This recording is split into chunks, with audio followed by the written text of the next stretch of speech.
Assalamualaikum. Hari ini kita nak masak satu lauk yang memang membuka selera. Ayam masak cabai bersantan.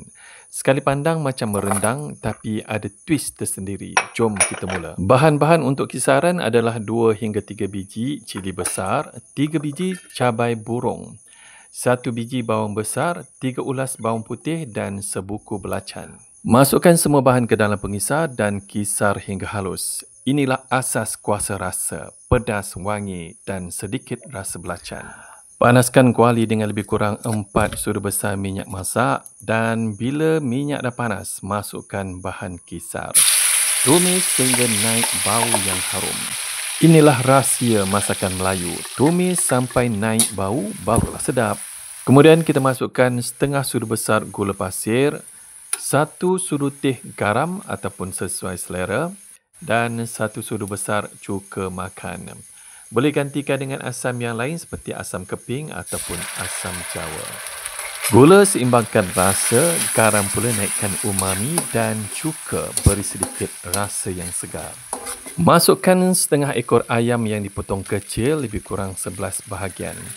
Gaul hingga sebati, goreng sampai air ayam keluar dan agak kering. Ayam akan lepaskan jusnya sendiri. Biarkan meresap ke dalam kuah yang pedas. Resipi ini versi rendang yang lebih light kerana kita tidak menggunakan kerisik dan juga tidak dimasukkan kunyit hidup dan juga serai.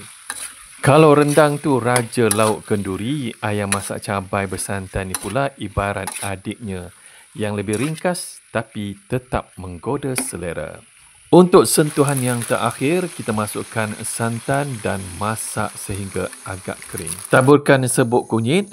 Serbuk kunyit ni ibarat cahaya emas yang menyinari hidangan, mencantikkan warna dan menambahkan seri pada masakan. Serbuk kunyit ni bagaikan sentuhan matahari, menyaluti ayam dengan kilau keemasan, menjadikan masakan bukan sekadar enak tapi indah dipandang. Tadi saya kata yang terakhir, rupanya ada lagi yang terakhir. Inilah betul-betul penutup tirai. Daun kunyit yang dihiris halus, ditabur macam konfeti hijau di atas ayam. Barulah betul-betul meriah, geng. Siaplah sudah ayam masak cabai bersantan, pedas, berlemak, wangi daun kunyit. Sesuai dimakan dengan nasi panas. Jangan lupa cuba resipi ni dan rasa sendiri perbezaannya dengan rendang. Kalau rasa ayam ni nampak sedap, jangan kedekut jari tu. Tekanlah butang like. Kalau nak tengok resipi lain lagi, tekan subscribe cepat-cepat.